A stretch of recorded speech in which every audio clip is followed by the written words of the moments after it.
¿Sabías que en la Iglesia Católica existen 3 criterios para la correcta interpretación de la palabra de Dios? Veamos qué es lo que habíamos visto en el último encuentro. Al respecto, habíamos visto el primer criterio para la correcta interpretación de la palabra. Este primer criterio se definía como el hecho de que el contenido y la unidad de toda la Sagrada Escritura, es decir, hay que entender la Biblia como una unidad. No se puede separar más allá de que fue escrita por distintos autores en distintas épocas. Hay una unidad y tiene que ver con la acción del Espíritu Santo.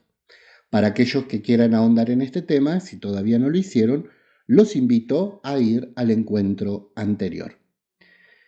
Existe una correcta manera de interpretar la palabra de Dios.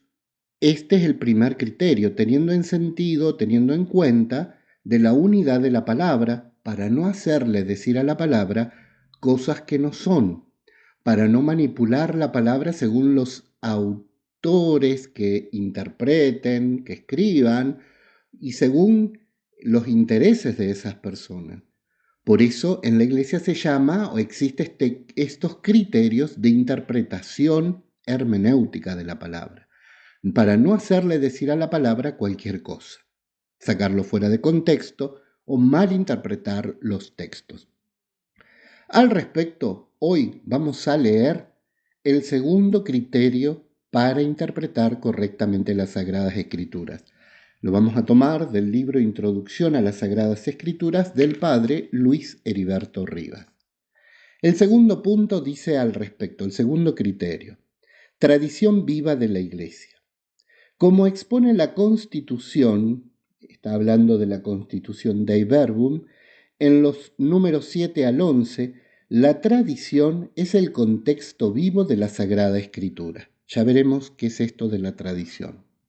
La revelación no se agota en un texto escrito, sino que requiere necesariamente el contexto vital.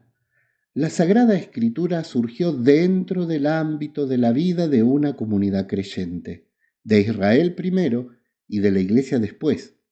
En los textos sagrados se expresa la forma en que la comunidad ha experimentado la presencia de Dios que se revela como Salvador.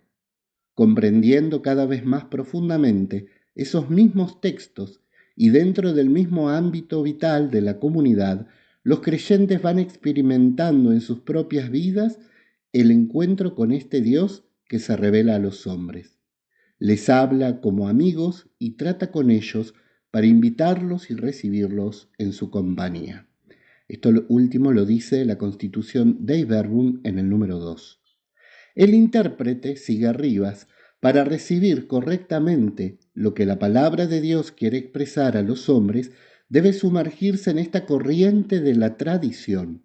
En la conjunción del texto y vida se da la percepción de la acción de Dios para con los hombres. Hermoso esto que nos acaba de narrar, contar, este segundo criterio para la correcta interpretación de la palabra que marca Luis Heriberto Rivas. ¿Qué es lo que nos está diciendo?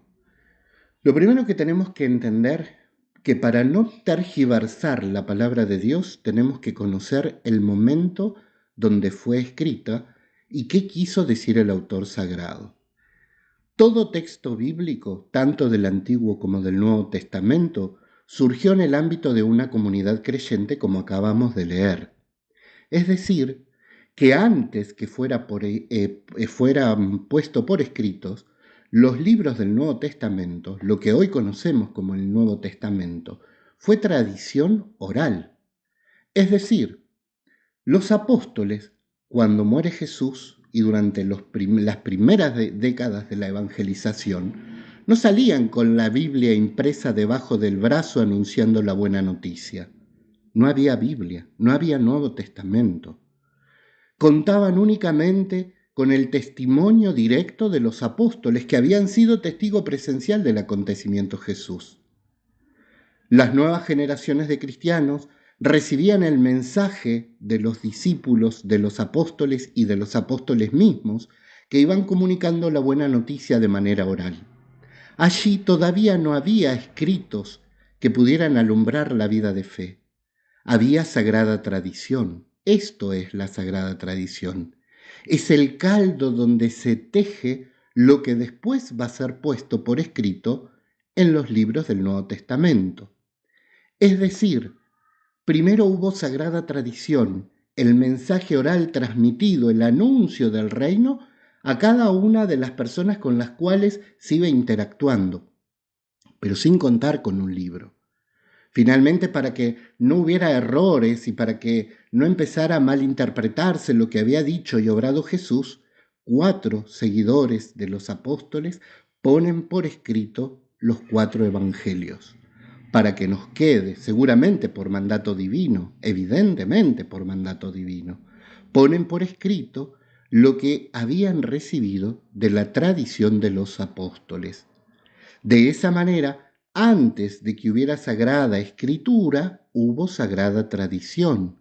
Hubo esta tradición oral de transmitir la fe de boca en boca, porque allí no había libro, no había el Evangelio de Juan, el Evangelio de Mateo, de Lucas, de Marcos, como los conocemos hoy en día.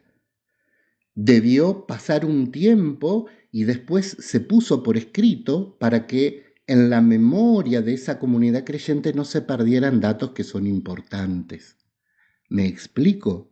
Por eso, antes que hubiera Sagrada Escritura, hubo Sagrada Tradición. La Sagrada Tradición es este acervo vivo, cultural, de mensaje, de transmisión de la fe en Jesucristo, que va a ser plasmada y escrita en los sagrados escritos que integran el Nuevo Testamento. A esto se llama Sagrada Tradición, algo que lamentablemente nuestros hermanos separados han rechazado, pero no podemos pensar la palabra de Dios sin la Sagrada Tradición. No habría Sagrada Escrituras sin Sagrada Tradición. Esto, la Reforma Protestante en Lutero dijo solo Escritura y anuló la Sagrada Tradición y anuló el vaso comunicante de vida fundamental que es ese acervo de vida donde se gestó la palabra y que es fundamental para entender la palabra. Todos los escritores, aun cuando fueran escritores sagrados, responden a un tiempo, a una forma de pensar y de percibir el mundo. Escribimos desde lo que somos. Y allí, en ese desde lo que somos, aparece también el dato bíblico, la palabra divina de Dios. Pero para entender qué es lo realmente fundamental, debemos comprender el contexto sociohistórico, debemos entender la palabra, debemos comprender el acervo cultural, la mentalidad del tiempo, para no hacerle decir al autor sagrado algo que no lo quiso decir en ese sentido.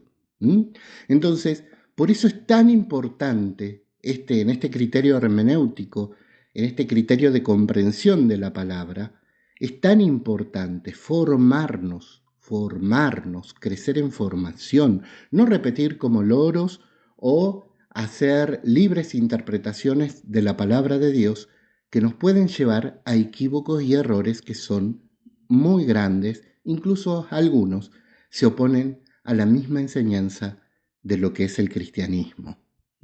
Esto lo debemos tener en cuenta. Es la sagrada tradición de la Iglesia la que nos permite comprender el sentido profundo de la palabra, porque la palabra de Dios fue escrita en esa sagrada tradición. ¿Se comprende esto? Por eso, para entender la palabra yo necesito conocer también la sagrada tradición, es decir, los orígenes de la Iglesia y cómo la Iglesia fue interpretando la palabra a lo largo de los siglos. A esa sagrada tradición que se continúa en el tiempo, la Iglesia después la va a llamar magisterio de la Iglesia, ¿sí? El ir profundizando en los misterios de fe, los concilios dogmáticos, todo eso, a la luz del Espíritu Santo, es esa misma sagrada tradición manifestada como magisterio. Y la sagrada tradición quedó como término técnico para entender este tiempo histórico donde la palabra de Dios fue gestada en el corazón de esta comunidad cristiana creyente.